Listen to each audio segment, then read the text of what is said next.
Ladies and gentlemen, will you please rise and join us in the Pledge of Allegiance?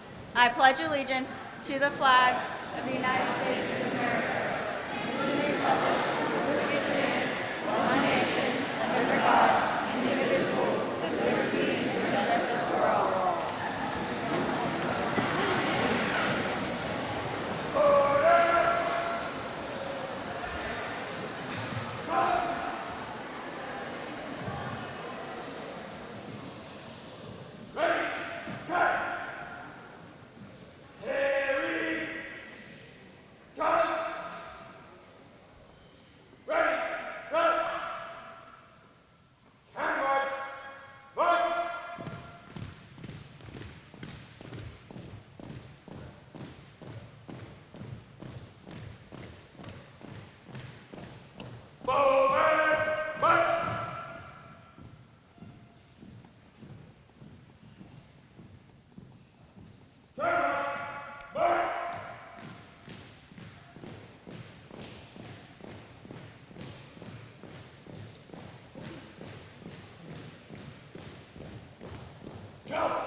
Good afternoon.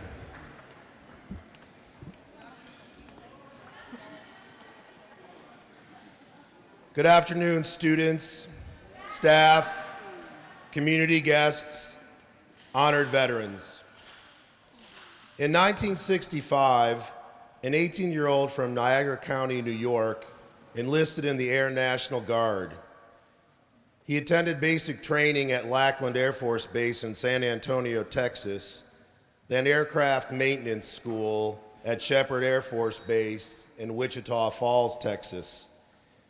He was activated to duty in April 1968 and was stationed at Tuy Hoa Air Force Base in South Vietnam until April 1969. He performed maintenance on F-100 Super Sabre aircraft while there and was involved in defending the base against a Viet Cong attack on July 29, 1968. He returned to the States in April 1969 through Japan and Alaska to Niagara Falls Air Force Base and was discharged in July 1969. One of those there to greet him was his 3.5-year-old nephew. I want to personally and publicly thank my Uncle Jerry for his service to the country during the war in Vietnam.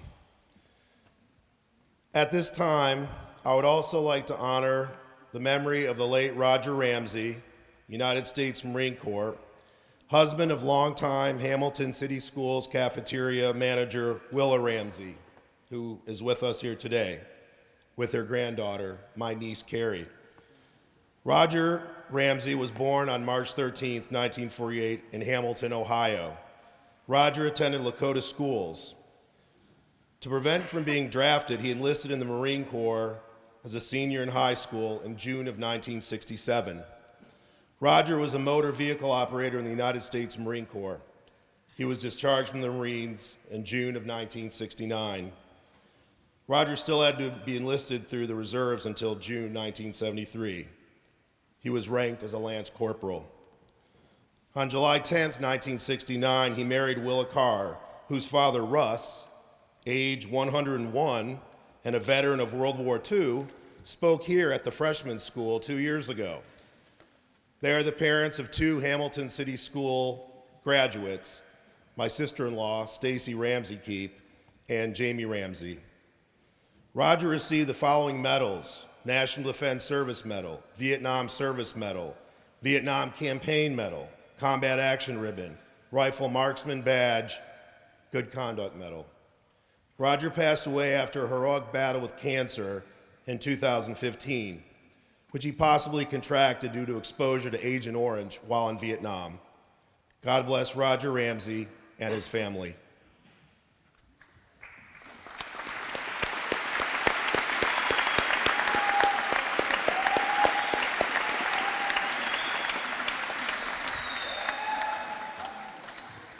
I would also like to recognize and thank the following veterans on the freshman campus staff: Amy Newman, U.S. Army;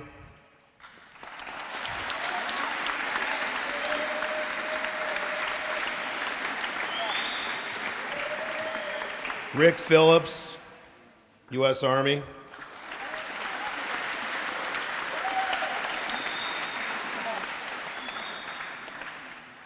Robert Philpott, United States Navy;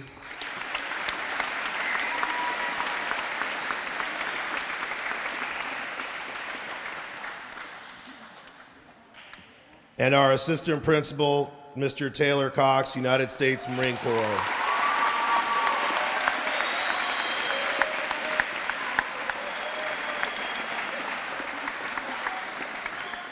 I would also like to recognize Mr. John Smith, uncle of Robert Philpott, who served in the U.S. Army 1st Airborne Division in Vietnam.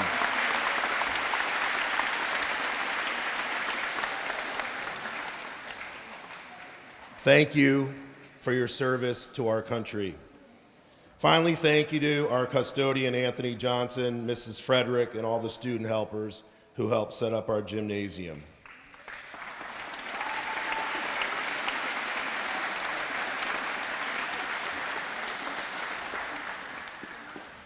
Our first speaker, I met by chance back in the spring, one Sunday afternoon, while shopping at Kroger. I saw a man with a Navy shirt on and a Vietnam hat, and as I inevitably do, I walked up to him, reached out my hand, and said, "Thank you for your service." That led to about a 25-minute conversation about the Vietnam War and just about life in general. And at that time, I said, "Skip, I want you to come and speak at our Veterans Day program." And he agreed to. And oddly enough, yesterday, when I was at Kroger on a Sunday afternoon, who should I run to again? Skip. So our first speaker today is Alan Skip Batten, who was born on Thanksgiving Day in 1946.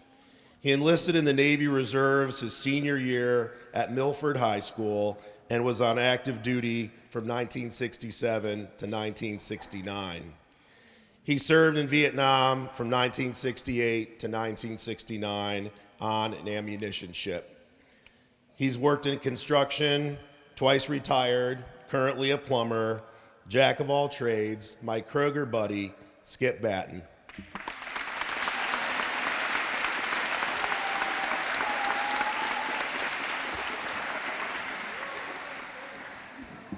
If I had teachers like that, I may have enjoyed high school more than I did.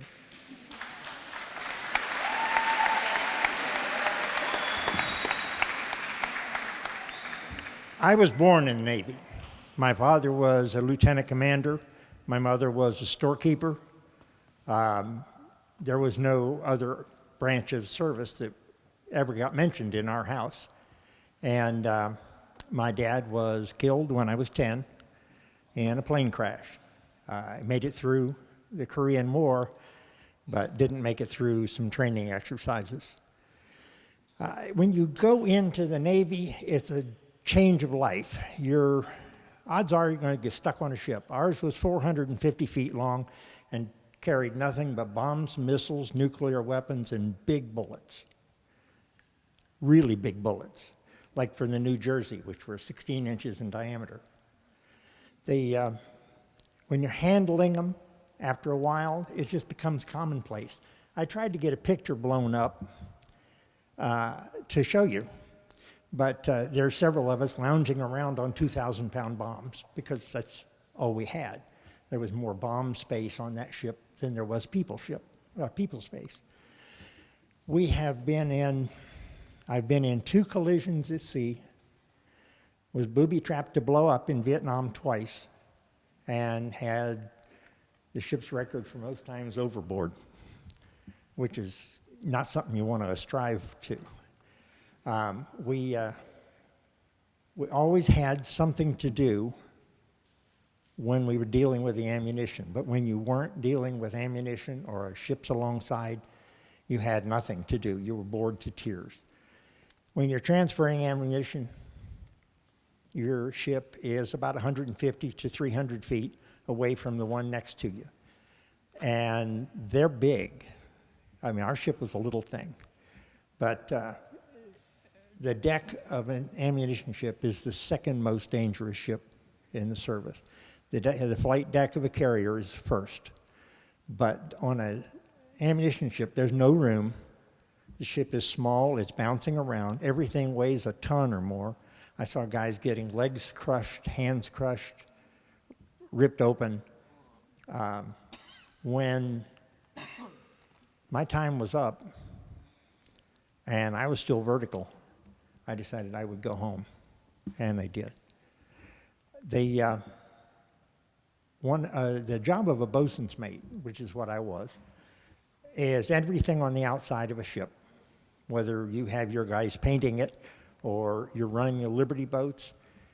Liberty boats was the best duty you could get because you could run all over the place in that boat when they weren't using you. We checked one out one time when we were in France and ran around the French Riviera for a day. You also have trouble with them. If one breaks loose from a ship, you have to go find it. A boat broke loose from a ship that we were with, and we found it stranded on a beach in France, and we couldn't get a line in to go get that boat off. So I dove in and swam ashore. I didn't pay attention to the air temperature was 28 degrees. And then we had to walk a mile because we couldn't get it off the beach. You're just busy doing things that matter. You're trying hard, unlike a lot of the guys, you're trying hard not to kill anybody. You have winches running, you have everything running all the time, and you're ducking, and you're getting hurt, and you're getting banged up. The closest I was to actually putting feet on the ground in Vietnam was hanging unconscious by a thumb over the stern of the ship. I'd gotten knocked over and grabbed the flagpole. They put the flag up, and it landed on my thumb. I don't remember it, fortunately. It's not one of those things you want to remember. I only remember being sent back to the fantail and looking down and seeing my hand missing a thumb. It was halfway up my arm. It's an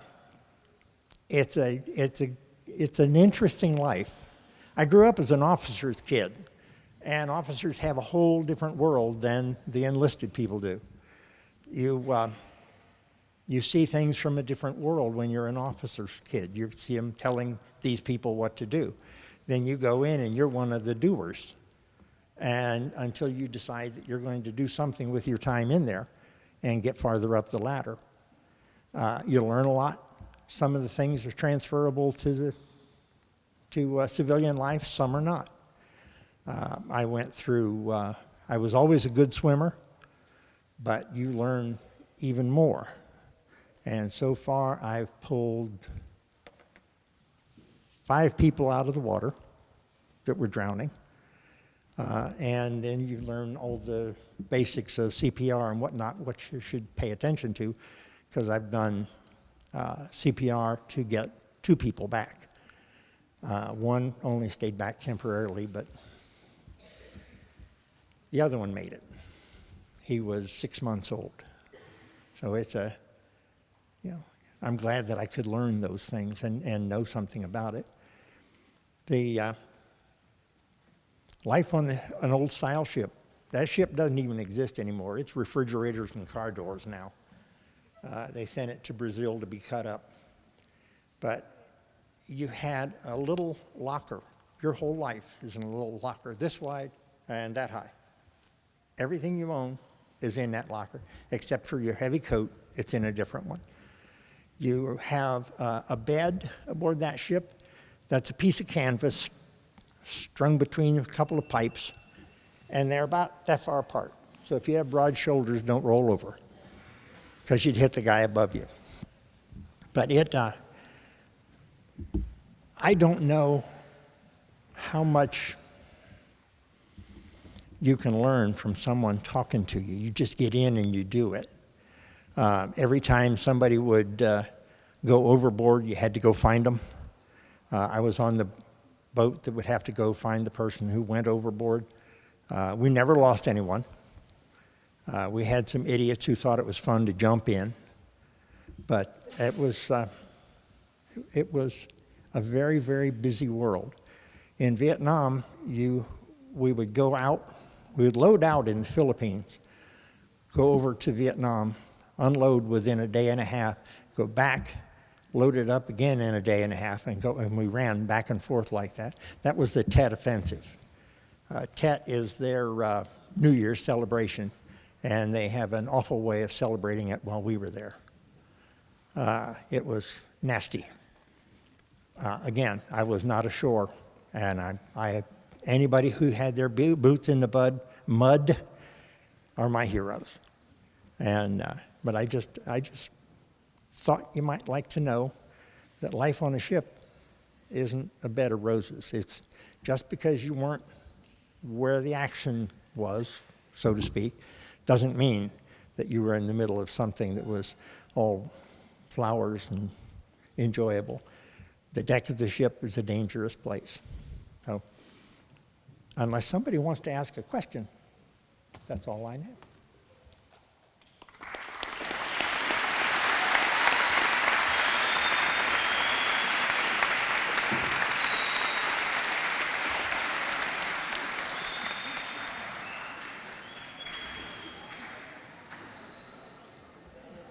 Butch Frederick. Butch is sort of my buddy too, because we share some common space uptown in Hamilton. I am the custodian of the historic log house. He's the boss of the monument. So we kind of send people back and forth. So yeah, go see Butch over at the monument, and he'll say, go see Chris over at the log house. So we've had a pretty nice partnership going the last couple of years. So If you're interested in doing something on a Saturday afternoon, come and see us. Butch was born in Hamilton, 1947, graduated from Garfield High School, class of 1965. Local boy. He was a sergeant in the United States Air Force from November 1966 until November 1970.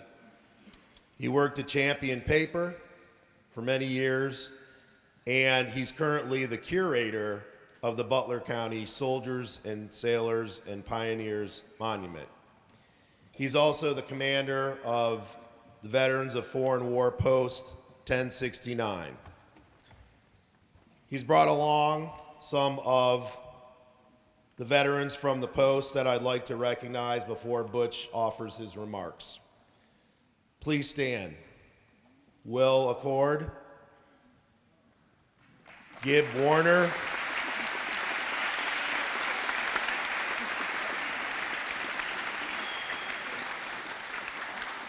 Mike Riley,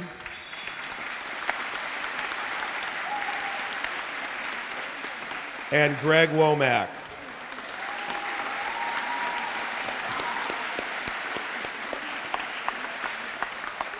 Thank you, gentlemen, for your service to the country. It's now my pleasure to introduce Butch Frederick.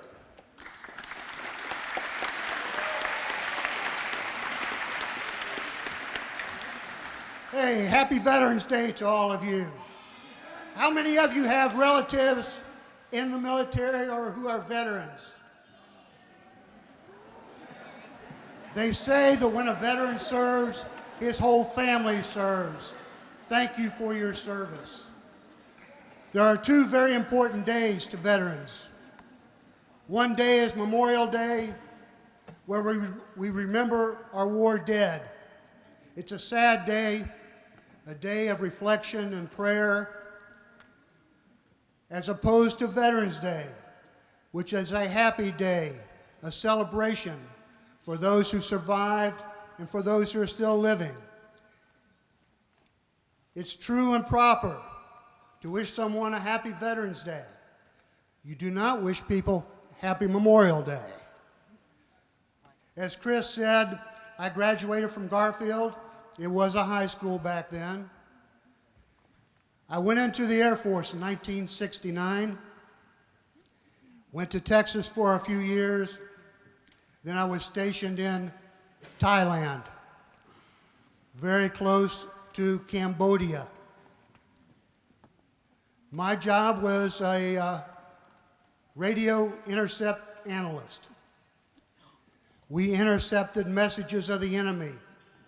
We tried to decode them. We tried to figure out what they were going to do next. So that made me part of military intelligence.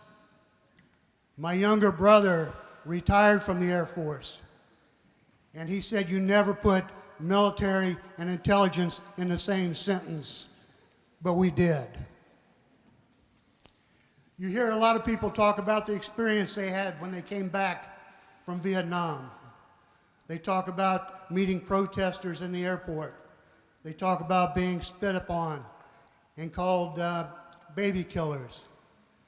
Let me tell you a different experience. When I came back from overseas, the Air Force paid my way to San Francisco. From there, I had to find my own way to Cincinnati. I booked a flight to Chicago with a connection to Cincinnati. I flew standby, which meant if they had full pay passengers, they could kick you off the plane. When I got on the plane, I was told to report up front, and I looked around. I said, "There's no way they can kick me off. There's nobody on this plane." I went up front. They told me to take a seat anywhere in first class. First class back then was really first class. It was plush seats. Then they started serving dinner. I had prime rib au jus from the Black Hawk restaurant in Chicago. They kept bringing desserts. They brought a glass of wine. We got to Chicago, and I had to run to the other end of the terminal to catch my flight to Cincinnati. I got to the gate, and the plane had already pulled away from the gate, and I was really anxious to get home. When I got to the gate, I found out that the plane had pulled away, but they held it up on the tarmac. They held it up waiting for me.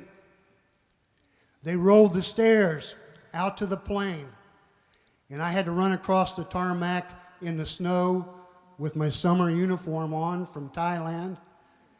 And I looked at all these people looking out the window at me, and I thought, oh no, they're going to be angry when I get on this plane.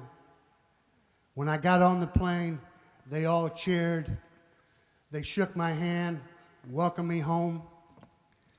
The people that I met in Thailand thanked me for being over there. They thanked us for protecting them from what was happening in Vietnam. We talked to the kids. A lot of the GIs would go to the local Thai school and read stories to them in English because they wanted to learn how to speak English the way we did. The kids, when I would meet one, they'd say, "Where are you from?" And I'd say, "Ohio." And they'd look at me and say, "Capital, Columbus." They all knew every state. They knew every capital. So when you hear some of the war stories that are very true, just remember there's other war stories out there. And happy Veterans Day.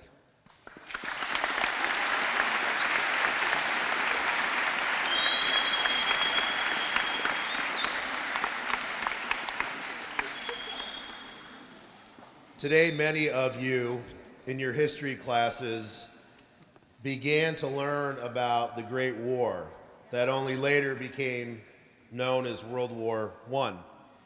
And it is ironic that today, Veterans Day, a holiday that was created as a result of the end of World War I, that we began learning about this conflict. So my advice to you all is pay attention to your history teachers over the next few weeks. Before we close, I want to recite just a small bit of a poem by a famous British war poet named Robert Lawrence Binyon, who I think captures the sentiment of how we feel towards our veterans. This is from a poem he wrote in 1914 called "For the Fallen." They shall grow not old, as we that are left grow old. Age shall not weary them, nor the years condemn. At the going down of the sun and in the morning, we will remember them. As the stars that shall be bright when we are dust, moving in marches upon the heavenly plain, as the stars that are starry in the time of our darkness, to the end, they remain. I ask that everyone here, whenever they see a veteran, young and old, to go up to them. Don't be shy. Shake their hand and thank them for their service. God bless you, and God bless the United States.